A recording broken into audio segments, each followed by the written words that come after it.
यूं ही नहीं मिलती मंजिलें, एक जुनून सा दिल में जगाना होता है। पूरा पूछा चिड़िया से, कैसे बनाया आशियाना। अरे बोली भरनी पड़ती है उड़ान, बार बार तिनका उठाना पड़ता है। बोली भरनी पड़ती है उड़ान, बार बार तिनका उठाना पड़ता है। तो दोस्तों, स्वागत है एक बार फिर से आप सबों का आपके अपने प्यारे यूट्यूब चैनल ज्ञानी गुरुकुली में। दोस्तों, इस वीडियो में हम क्लास 12th वालों का 2019 और 2020 में पूछे गए सारे MCQs यानी बहुवैकल्पिक प्रश्न यानी एक नंबरी प्रश्न को कराने वाला हूं। तो आप लोग परेशान ना हो। 2014 से लेके 2023 तक जितने भी सारे क्वेश्चन पेपर आए हैं, जितने भी सारे मॉडल पेपर जारी हुए हैं, जितने प्री बोर्ड जारी हुए हैं और जितने जिला के द्वारा model paper new model paper जारी हुआ है, सभी का सोल्यूशन आपको इसी चैनल पे मिलेगा। तो चैनल को सब्सक्राइब कर ले, बेल आइकन को प्रेस कर ले और अपने दोस्तों के पास शेयर कर दे। तो चलिए शुरू करते हैं बिना किसी देरी के। देखिए, आपका 2020 में पूछा गया क्वेश्चन पेपर है, ठीक है।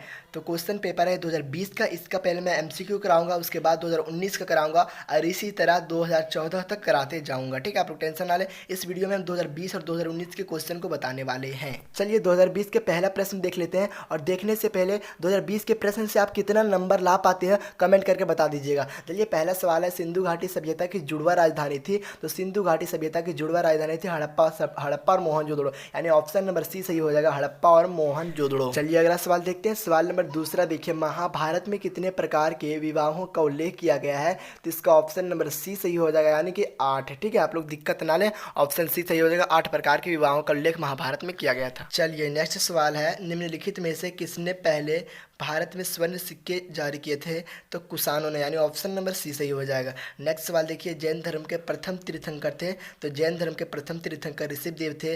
23वें तीर्थंकर पार्श्वनाथ थे और 24वें और अंतिम तीर्थंकर महावीर थे। आप लोग कन्फ्यूज ना हो। तो जैन धर्म के जो प्रथम तीर्थंकर थे ऋषभदेव थे, यानी option number B is correct answer. चलिए नेक्स्ट सवाल देखते हैं। सांची मध्य प्रदेश के किस जिले में स्थित है। तो सांची मध्य प्रदेश के रायसेन में स्थित है। आप लोग कन्फ्यूज ना, यही सारे क्वेश्चन को देख आप लोग कन्फ्यूज होते हैं। उसके बाद आप लोग कहते हैं क्वेश्चन हार्ड था। हार्ड नहीं रहता, क्वेश्चन से घुमा फिमा देता, आपके दिमाग को समझना पड़ेगा, ठीक है। चलिए अगला सवाल है, अलबरूनी ने किताबुल हिंद की रचना किस भाषा में की है। तो अलबरूनी जो है ना, किताबुल हिंद की रचना अरबी भाषा में की है, यानी ऑप्शन नंबर ये सही हो जाएगा, ठीक है। चलिए अगला सवाल देखते हैं। सवाल नंबर 7 क्या है, शेख मोइनुद्दीन चिश्ती की दरगाह कहाँ स्थित है। तो शेख मोइनुद्दीन चिश्ती अगर पूछे लास्ट में चिश्ती रहे तो अजमेर हो जाएगा, और लास्ट में अगर औलिया रहे यानी निजामुद्दीन औलिया रहे तो दिल्ली हो जाएगा। आप लोग इसमें कन्फ्यूज हो जाते हैं, इसलिए आप लोग गलत मार देते हैं। शेख निजामुद्दीन अगर चिश्ती लास्ट में रहे तो अजमेर याद कर लें, शेख निजामुद्दीन और शेख मोइनुद्दीन चिश्ती रहे तो अजमेर, और शेख निजामुद्दीन औलिया अगर लास्ट में रहे तो आप दिल्ली याद कर लें, ठीक है। आप लोग कन्फ्यूज ना हो।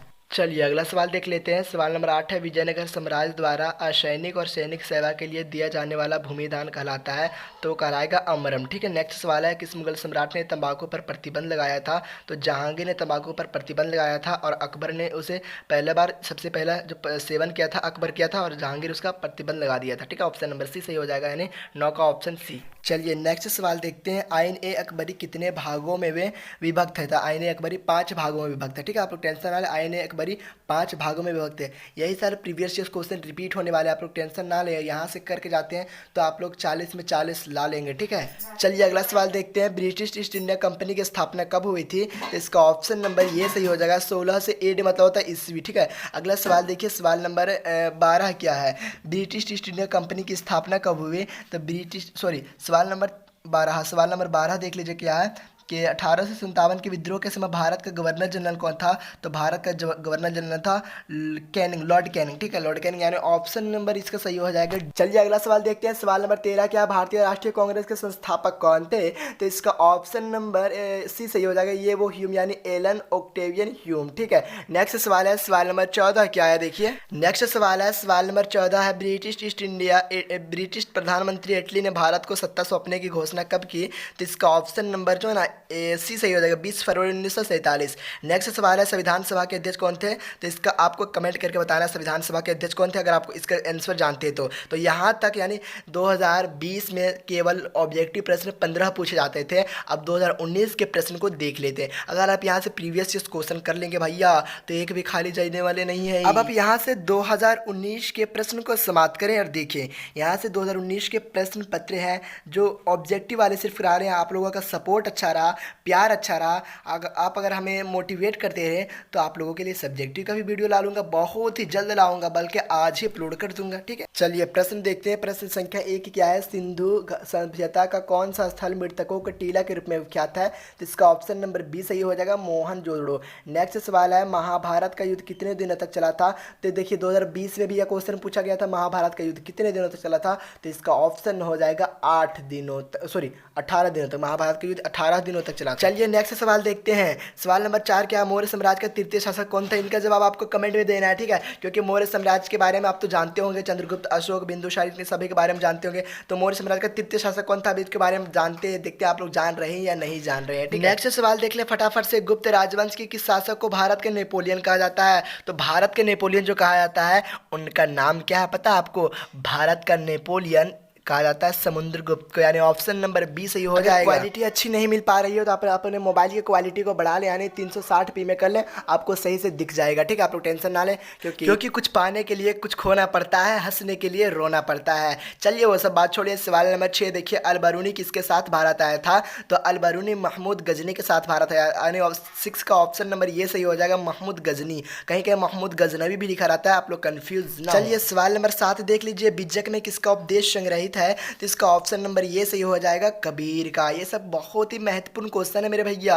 2019 और 2020 में देखिए, उस साल जब इतने हार्ड परीक्षा लिए जाते थे, कठिन एग्जाम जब होते थे, तब का इतना आसान प्रश्न है। तो अब यानी 2023 में लॉकडाउन के बाद का क्या हाल होगा आप लोग समझ सकते हो। और आप लोग इस क्वेश्चन को करके जाओगे तो 40 में 40 100%। ये फटाफट से अगला सवाल देखते हैं। सवाल नंबर 8 है, अमुक्तमाल्यद नामक ग्रंथ के लेखक कौन है? तो कृष्णदेव राय, ऑप्शन नंबर सी सही हो जाएगा। अगला सवाल देखिए, सवाल नंबर 9, किस मुगल शासक ने हिंदुओं पर से जजिया कर को हटा दिया था? तो अकबर ने हटाया था, यानी ऑप्शन नंबर 20 करेक्ट आंसर। चलिए अगला सवाल देखते हैं। सवाल नंबर 10 है, बुलंद दरवाजा कहाँ है? तो बुलंद दरवाजा फतेहपुर सीकरी में है। ठीक है, नेक्स्ट सवाल देखिए, बंगाल और बिहार में अस्थाई बंदोबस्त किसने शुरू किया था? तो इसका ऑप्शन नंबर ये सही हो जाएगा, लॉर्ड कार्नवालिस ने। ठीक है, चलिए अगला सवाल देखते हैं। सवाल नंबर 12, भारतीय राष्ट्रीय कांग्रेस की स्थापना किस वर्ष हुई? ये क्वेश्चन 2023 में की मॉडल पेपर में भी था शायद। भारतीय राष्ट्रीय कांग्रेस की स्थापना किस वर्ष हुई? तो 1885 यानी 1885 में किसने की? ये वो ह्यूम यानी एलन ऑक्टेवियन ह्यूम ने। ठीक है, नेक्स्ट सवाल है सवाल नंबर 13,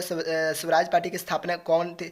स्वराज पार्टी के संस्थापक कौन थे? तो इसका ऑप्शन नंबर डी सही हो जाएगा, यानी बी और सी दोनों, यानी मोतीलाल नेहरू भी थे और श्री अरदास थे। और स्वराज पार्टी की स्थापना कब हुई इसको आपको कमेंट करके बताना है। ठीक है, चलिए नेक्स्ट सवाल है, असहयोग आंदोलन की शुरुआत किसने की? तो असहयोग आंदोलन की शुरुआत जो किए थे महात्मा गांधी। नेक्स्ट सवाल है, इस वीडियो का अंतिम सवाल, भारतीय संविधान किस तिथि और किस वर्ष लागू हुआ? तो जो भारत का संविधान है किस तिथि को और किस वर्ष लागू हुआ था?